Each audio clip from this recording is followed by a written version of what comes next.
Sinapak na sheriff ni Vice President Sara Duterte, mga minamahal, abay, tawag dito, titistigo sana sa kanya. Oo. Magsasalita sana sa kanya, mga minamahal. Kaya nga lang pinigilan. Kasi pinalabas na wala naman daw siyang sa usapin ng impeachment.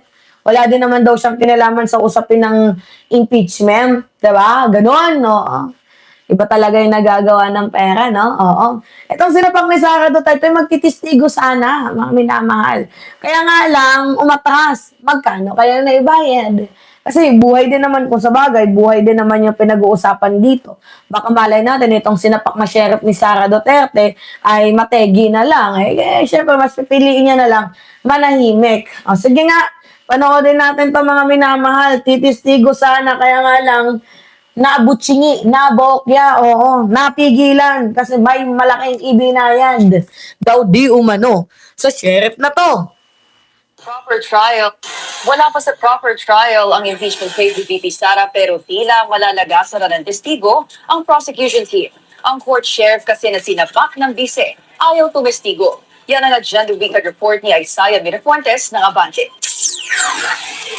Actually, titistigo naman sana. Oo, magsasalita naman sana. Mga minamahal. Kaso ang problema di ba may nag-click.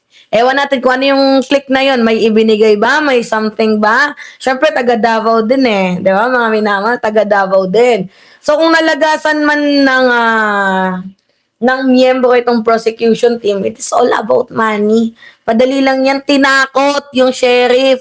Kaya sa sinapak ni Sara Duterte na sheriff, ang tanga mo, bakit ka natatakot? Protektado naman yung buhay mo. Huwag kang magpapagamit kay Sara Duterte, pinahiya ka na nga eh.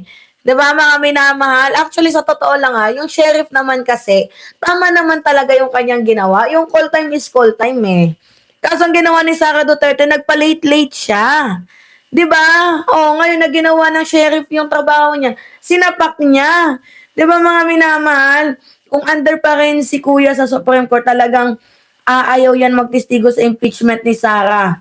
Mga bossing niya, appointees ni Digong, posible, Dodong Serrazara Force, posible yan, nabutangan, nalagyan ng abutsingi, alam niyo yun, nalagyan ng ganon, diba?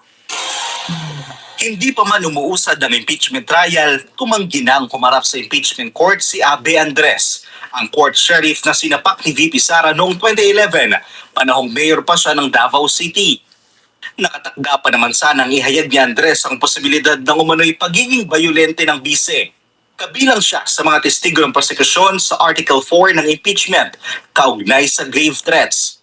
Sa kanyang pahayag, sinabi ni Andres na ayaw niyang makiisa sa anumang issue na may kinalaman sa politika. Mayroon din daw siyang posisyon sa Supreme Court bilang Human Resource Management Officer. So hawak siya, mga minamahal, ng Supreme Court. Amo niya yung nasa Supreme Court, kaya naman pala. 'Diba? Titistigo sana, naging bato pa kasi matik na yan. 'Di ba, mga minamahal? Kaloka.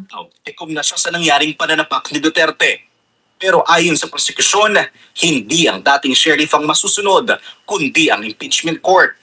Ang pagkakaalam po natin ay once the court issues subpoena or invitation, mukhang yung ating choice whether to appear or not would not no longer be will no longer be relevant, no? Especially if it's a subpoena coming from the court. Sa kabila nito, naiintindihan daw nila ang pagtanggi ni Andres. It is not something worthy to relive. Tama ba? May nag-comment, sabi ni Norma Tanwangko, 20 million is a lot to have a good life. So 20 million ba? Ano ba yan makikita? 20 million ba ang ibinayad dito sa sheriff na sinapak para manahimik, para hindi tumistigo? 20 million lang ba? Kulang yan. Pero that's a lot of money. 20M is not what do you call this, mga minamahal? 20 million is not a small amount of money. Hindi rin biro yung 20 million na yan. Na nakatanggap ng ganong klaseng ganong klaseng treatment sa Vice President, na ang kanyang lang kasalanan ay ginawa niya ang pag-uutos ng korte sa kanya. So, na hindi naman niya kasalanan, no? Samantala, sa pagbusisa ng Billionaire News Channel sa pre-trial brief ng prosekusyon, nadiskubre namin kasama sa listahan ng testigo ng prosekusyon sa Article 4 of Impeachment ang dalawang mamamahayag na sina Michael Flores at Bons Magsambol. Kabilang sila sa mga reporters na nasa press conference ni VP Sara nang nangyari ang umunoy pagbabanta laban sa buhay ng first couple at former House Speaker Martin Romualdez. Para sa Agenda Weekend, ay Saya Mirafuente. Diba? Mga minamahal, nababayaran ng pera. Testigo na, naging bato pa. Magkano kaya? May nag-comment dito, 20 million, diba? Ang kapal. Ang kapal talaga, mga minamahal. Ang kapal, oo. Ang kapal nitong production team ni Vice President Sara Duterte. Sorry ha, 'di ba? Napakamura lang ng pagkatao mo kung 20 million lang pumayag ka. Sobrang mura ng pagkatao mo. Hindi ka namin sa nilalait or so whatever. 20 million, pera lang ba ang halaga mo? Pera lang ba ang halaga mo? 'Di ba mga minamahal, pera lang ba ang halaga mo para tumahimik ka? Ganon na ba yung bansang Pilipinas, mga minamahal? Pera-pera lang ba ang halaga? 'Di ba? Siguradong madaming alam yung sheriff niya tungkol kay Sara, kaya binantaan at inareglo ng pera-pera lang yan. Yan nga yung yung problema mga minamahal 'Di ba? Yan yung problema dito kay Sara Duterte. Ang hilig nilang bumili ng tao, ang hilig nilang bumili ng ng tao, binibili nila ng pera para hindi magsalita. Ito naman itong mga taong to, natakot 'Di ba mga minamahal? Natakot. Tinakot. Sino ba naman hindi matatakot? Diyan ka sa Davao nakatira. 'Di ba mga minamahal? Diyan ka sa Davao nakatira. Nandyan yung pamilya mo.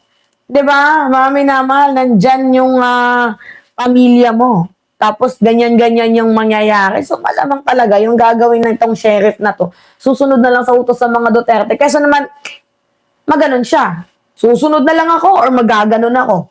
Diba ganon lang yun? Malamang susunod na lang yun. Kaysa naman maganon siya, susunod na lang yun. Sino ba namang hindi natatakot? Diba mga minamahal, sino ba namang hindi natatakot doon? Na ikaw ay masyukti, ikaw ay mapuksa, ikaw ay mapatahimik habang buhay. 'Di ba, mga minamahal? Ay nako, Diyos ko, ang daming sinungaling sa mundo, oo.